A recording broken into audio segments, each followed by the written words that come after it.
Era 29 de dezembro de 1972. O ano estava prestes a terminar, e muitos passageiros embarcavam em seus voos de fim de ano, carregando sonhos, esperanças e reencontros. O voo 401 da Eastern Airlines, um Lockheed L-11 TriStar, decolava de Nova York com destino a Miami. O avião era moderno, considerado um dos mais avançados da época. Transportava 176 pessoas, 163 passageiros e 13 tripulantes.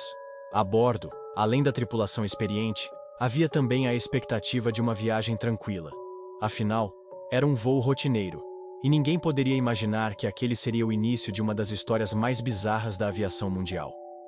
O voo partiu do aeroporto JFK às 21h20.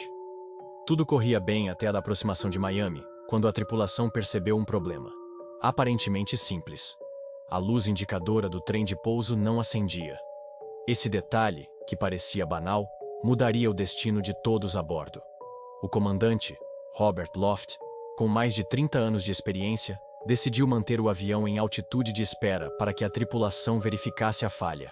Ao seu lado estavam o copiloto Albert Stockstill e o engenheiro de voo Donald Repo. Eles acreditavam que o problema estava apenas na lâmpada queimada do painel, não no trem de pouso em si. Enquanto tentavam resolver, Loft ordenou que o avião fosse colocado em piloto automático, mantendo 610 metros de altitude. Mas um detalhe passou despercebido. Ao manusearem o painel, o piloto automático foi acidentalmente desativado. Lentamente, quase imperceptivelmente, o avião começou a perder altura. No escuro da noite, sobre os pântanos do Everglades, ninguém percebeu a descida gradual. Toda a atenção estava voltada para a maldita lâmpada.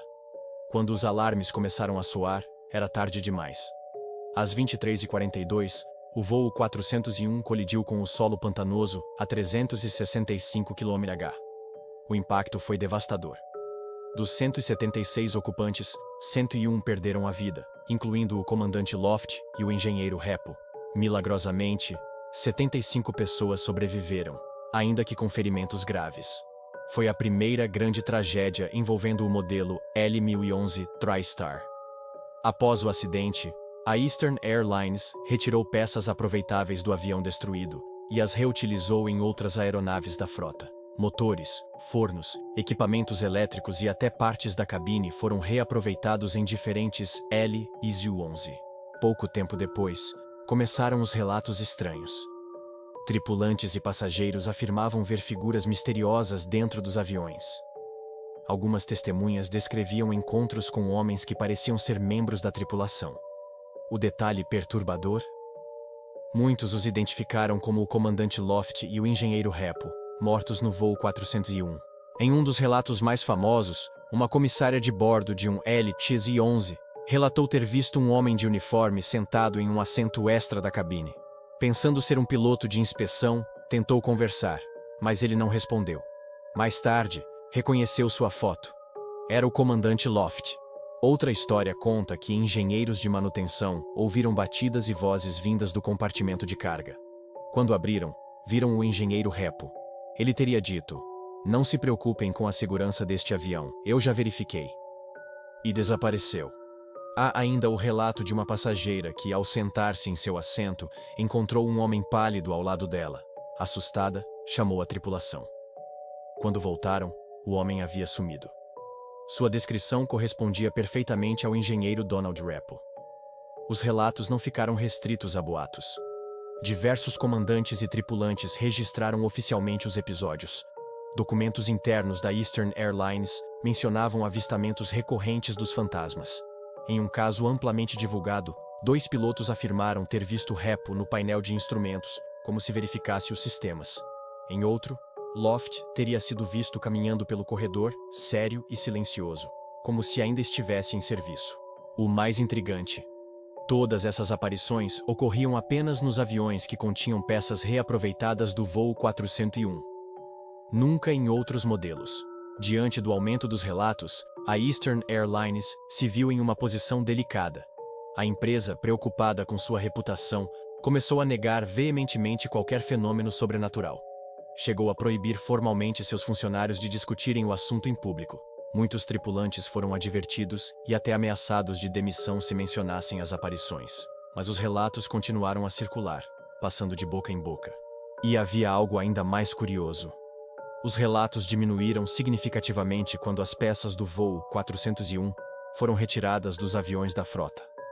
Para muitos, isso era a prova de que os fantasmas de Loft e Repo estavam de alguma forma ligados aos restos da aeronave acidentada. Mas afinal, o que realmente aconteceu? Foram alucinações coletivas, frutos do trauma do acidente, ou fenômenos sobrenaturais?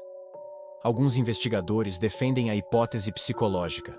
Tripulantes sabiam das peças reaproveitadas, e a tensão causada por essa informação poderia ter gerado alucinações e boatos. Outros afirmam que se tratou de uma espécie de memória residual das peças, como se a tragédia tivesse impregnado os objetos de energia. O caso ganhou ainda mais notoriedade quando foi relatado em livros, como The Ghost of Flight 401, de John G. Fuller, que reuniu testemunhos de diversos funcionários da Eastern. O livro se tornou um sucesso e foi adaptado em filme para a TV em 1978. Hoje, mais de 50 anos depois, o mistério do voo 401 continua a intrigar. A tragédia permanece como uma das mais conhecidas da aviação. Não apenas pelo acidente em si, mas pelas histórias que se seguiram. Para alguns, é apenas um exemplo de como o medo e a superstição podem ganhar força em meio ao trauma. Para outros, é uma prova de que a morte não encerra a presença humana, especialmente quando vidas são interrompidas de forma abrupta e violenta. O voo 401 nunca chegou a seu destino final, mas sua história atravessou décadas, e os relatos de Loft e Repo, caminhando silenciosamente pelos corredores ou verificando os instrumentos, permanecem como um lembrete sombrio de que nem sempre os céus guardam apenas nuvens. Talvez os dois ainda estejam lá, cumprindo seu dever, zelando pelas aeronaves, garantindo que a tragédia de 1972 jamais se repita. Seja lenda, sugestão psicológica ou fenômeno real, o mistério do voo 401 segue vivo na memória da aviação. E agora eu pergunto a você: você acredita que objetos podem guardar a energia de eventos traumáticos? Ou tudo não passa de coincidência e imaginação? Deixe sua opinião nos comentários, porque esse caso divide até hoje até os mais céticos. E se você gosta de histórias de tragédias, mistérios e assombrações, inscreva-se no canal e ative o sino para não perder os próximos vídeos.